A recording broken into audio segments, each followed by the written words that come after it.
اللهم صل على سيدنا محمد يا رب صل وسلم دائما ابدا على حبيبي.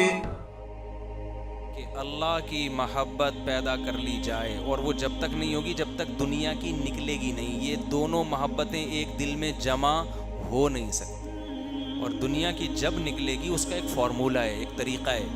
ہر وقت یہ دماغ میں مسلط کریں کہ یہ مسافر خانہ ہے، رہنے کی جگہ نہیں ہے. قبرستان جایا کریں نا، حدیث میں آتے جا کے دیکھا کرو یہ کیسے پڑے ہوئے. جب جائیں نا کسی شاپنگ مال میں، او زبردست مالدار لوگ آئے ہوئے ہیں شاپنگ کرنے کے لیے، غریب کو بڑی حسرت ہوتی ہے یار ایک یہ لگژری لائف اسٹائل ہے، ایک ہمارا جھونپڑا ہے. تو یار شاپنگ مال سے نکل کے سیدھا جاؤ قبرستان. یہ سارے شاپنگ مال والے کہاں جائیں گے؟ لیٹے ہوئے ہوں گے قبروں کے اندر. بڑے بڑے تھے اس میں. آپ ڈیفینس کے قبرستان چلا جاؤ اگر آپ کو رنگی ٹاؤن کا اچھا نہیں لگ رہا.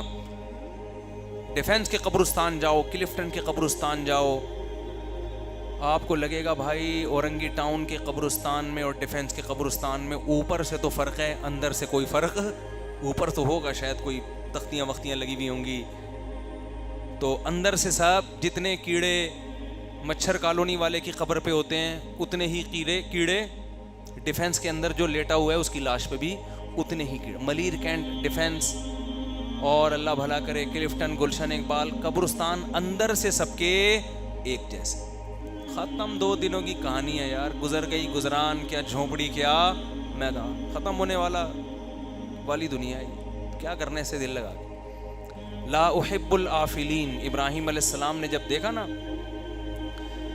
سورج کو، ستارے کو دیکھا تو کہا کہ شاید یہ میرا معبود ہے. جب وہ غائب ہو گیا تو فرمایا لا احب الآفلین، میں فنا ہونے والوں سے محبت نہیں کرتا. اور اللہ کی محبت پیدا ہوتی ہے ذکر اللہ کی کثرت سے. جب انسان عبادت کی کثرت کرتا ہے تو دل کس کی طرف مائل ہونا شروع ہو جاتا ہے؟ اللہ کی طرف سے. اور اللہ کے لیے قربانیاں دینے سے. قربانی کا مطلب اپنی خواہشات کے خلاف جب اللہ کے لیے چلیں گے تو دل اللہ کی محبت اس میں پیدا ہونا شروع ہو جائے گی. تو اس کا سب سے بڑا فائدہ دنیا میں ہوتا ہے. دنیا میں جو اللہ سے محبت کرتے ہیں جو فوراً فائدہ ملتا ہے وہ سکون قلب، اطمینان، ایسے مزے کی زندگی، خوشی راحت والی زندگی. ایسا قرآن کہتا ہے الا بذکر اللہ تطمئن القلوب. وہ کسی نے ایک ویڈیو شیئر کی کہ یورپ میں کسی کنٹری میں کوئی خودکشی کے لیے جا رہا ہے تو ایک دم کسی نے بچا لیا نا، اس کو قربانی دی بس ڈرائیور نے. تو لوگوں نے کمنٹس کیے ہوئے تھے دیکھو وہاں کے لوگ کتنے اچھے ہوتے ہیں، بس ڈرائیور نے بس روک کے جا کے پکڑ کے خودکشی سے روکا ہے. واقعی بڑا اچھا کام کیا، اپریشیٹ کرنا چاہیے. لیکن یہ نہیں دیکھ رہے کہ ایک خامخواہ میں خودکشی کر کیوں رہا ہے کوئی. اس معاشرے کے پازیٹیو پہلو کو تو دکھایا جا رہا ہے کہ اگر ہمارے یہاں کوئی کر رہا ہوتا تو بس ڈرائیور نہیں روکتا، بلکہ عین ممکن ہے بس کی وجہ سے خودکشی کر رہی. کوئی 4K میں بیٹھ جائے نا کراچی میں، جب تک وہ بس کے اندر ہے اس کا دل کرے گا میں خودکشی کر لوں، کھڑکی سے چھلانگ لگا لوں گا. وہ تو شکر ہے اترنے کے بعد پھر وہ سکون ملتا ہے تو خودکشی کے خیالات ختم. 4K یہاں کھڑی ہوئی تھی نیو کراچی میں، چلا ہی نہیں رہا تھا، بھرے جا رہا ہے، ہل ہی نہیں رہا. بڑی بس ہے تو لوگوں نے پیچھے ایسے باتیں شروع کر دی. کوئی کہہ رہا تجھے اس کو نیمبو چٹاؤ، نیمبو پھر یہ ہلے گا. ڈرائیور نا ایسے لگتا ہے پی پا کے بیٹھ گیا آرام سے، بس اسے کوئی غم نہیں ہوتا پیچھے کس پہ کیا گزر رہی. تو ہمارے ہاں تو یعنی وہ جو بس ڈرائیور نے اس خاتون کو یا مرد کو جو بھی تھا اس کو خودکشی سے بچا لیا، بڑا اچھا کام کیا. انسانیت کو بچانا تو بہت بڑی عبادت ہے، موت سے بچانا. تو اس معاشرے کا یہ ایک پازیٹیو پہلو ہے. لیکن ایک بہت بڑا نیگیٹو بھی ہے کہ جہاں اتنے پازیٹیو لوگ رہتے ہوں جو اپنی جان پہ کھیل کے دوسروں کو بچا رہے ہوں، وہاں اتنے نیگیٹو پیدا کیسے ہو گئے جو خودکشی کرنا چاہتے ہوں. نہیں آ رہی بات سمجھ. اور جہاں ہم جیسے اتنے نیگیٹو لوگ رہتے ہوں اس کے باوجود بھی اتنے لوگ خودکشی نہیں کر رہے، تو کوئی خوبی ہے نا یہاں پہ. وہ خوبی یہ کہ یہاں اللہ ہے جو تسلیاں دیتا ہے، بے روزگاروں کو بھی تسلی دیتا ہے. رزق کس کے ہاتھ میں ہے؟ میرے ہاتھ میں. ہر سال امتحان میں فیل ہونے والوں کو بھی تسلی دیتا ہے کہ دیکھو کتنے لوگ جو چور تھے اور کیا بن گئے وہ پاکستان میں، کتنے لوگ کچھ بھی نہیں آتا تھا کہاں پہنچے ہوئے ہیں. تم تو فیل ہو گئے نا میڈیکل کالج میں, ڈاکٹر بن کے کیا کر لیتے تم. خیر یہ تو ایک میں مزاح کر رہا ہوں. حقیقت میں وہ ایک ہے نا کہ ایک آدمی کا بچے کا تعارف کروا رہا تھا, یہ ڈاکٹر ہے, یہ فلاں ہے, یہ انجینئر ہے, یوں ہے.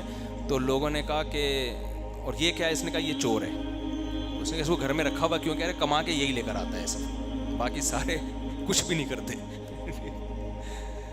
تو اللہ کی طرف سے تسلیاں ملتی ہیں غربت میں, مہنگائی میں, بیماریوں میں. کل ایک بزرگ سے ملاقات ہوئی پنجاب میں لاہور کا سفر تھا نا 1-2 دن کے لیے, تو ایک بڑے بوڑھے سے ملاقات ہوئی. آرمی کے کوئی بڑے آفیسر تھے, سلام دعا تھی ان سے, تو وہ اپنے بوڑھے والد کی بڑی خدمت کر رہے تھے. ہم جب گئے تو انہوں نے اپنے والد صاحب سے بھی ملوایا. کتنا اچھا لگتا ہے کہ انسان اپنے بوڑھے باپ سے بھی سب کو ملوا رہا ہے. یہ اس کی علامت ہوتی ہے اپنے باپ کو عزت. حالانکہ میرے ان کے والد سے کوئی نہ سلام دعا نہ کچھ بھی نہیں, لیکن جو بھی ان کے پاس جائے گا وہ سب سے پہلے کس سے ملوائیں گے؟ بیڈ پہ پڑے ہوئے بوڑھے آدمی. مجھے بڑا اچھا لگا, دیکھو جتنی عزت یہ دے سکتے ہیں اتنی عزت دے رہے ہیں. تو نہ اولڈ ہاؤس میں جمع کرایا ابا کو, وہیں گھر میں خدمت ہو رہی ہے. میں گیا تو وہ بوڑھا بیچارہ کیا کہہ رہا ہے, بس دعا کرو میری مغفرت ہو جائے, بستر مرگ پہ ہوں, موت کے لیے تیار ہوں, کوئی غم نہیں ہے ایک غم کے سوا, وہ کیا ہے؟ آخرت میں بخشش. بس اتنا اچھا لگا مجھے کہ دیکھو مسلمان کا خاتمہ کتنا اچھا ہوتا ہے. دنیا دار آدمی کا خاتمہ اچھا نہیں ہوتا. وہ کہے یار میں مر کیوں رہا ہوں, میں کیوں مرا ہوں, مفتی صاحب کچھ ڈاکٹر لاؤ, کو ٹیکا لگائے میں بچ جاؤں. مسلمان کو غم نہیں ہوتا, موت زندگی کا اتنا ٹینشن نہیں ہے, اس کو ٹینشن یہ ہے کہ آخرت میں بخشش ہو جائے. اور حدیث میں آتا ہے نبی نے فرمایا جس کو موت کے وقت اللہ سے امید بھی ہو اور اپنے گناہوں کا خوف بھی ہو, تو اس کا مطلب اللہ اس کو معاف کرنا چاہتا ہے اور اس کی بخشش چاہتا ہے. یہ کنڈیشن بہت اچھی ہے کہ اپنے گناہوں سے ندامت بھی ہو آخری وقت میں, اور کچھ اللہ سے امیدیں بھی ہوں کہ بھئی ہمارے اعمال تو نہیں ہے, شاید اللہ بخش دے, رحمت کر دے. تو یہ تسلیاں ہمیں اللہ کی وجہ سے ملتی ہیں. جس کا جتنا گہرا اللہ سے تعلق ہوتا ہے اتنا ٹینشن لیس ہوتا ہے وہ, اور جو اللہ سے جتنا دور ہوگا تو ٹھیک ہے خودکشی کرنے والوں کو بچائے گا تو انسانیت کے ناطے, لیکن کوئی بھروسہ نہیں ہے کل خود ہی اسی پل پہ کھڑا ہو اور کوئی دوسرا اس کو بچا رہا ہو. اللہ تعالیٰ ہمارے دلوں میں اپنی محبت پیدا فرمائے اور ہمارے دلوں کے قبلوں کو اللہ درست فرمائے. مفتی طارق مسعود صاحب کے بیانات سننے کے لیے youtube.com/مفتی طارق مسعود کو سبسکرائب کریں, اور اگر آپ لائیو ویڈیو کو کبھی بھی مس نہیں کرنا چاہتے ہیں تو سبسکرائب کرنے کے بعد بیل آئیکن پہ کلک کرنا مت بھولیں. جزاک اللہ.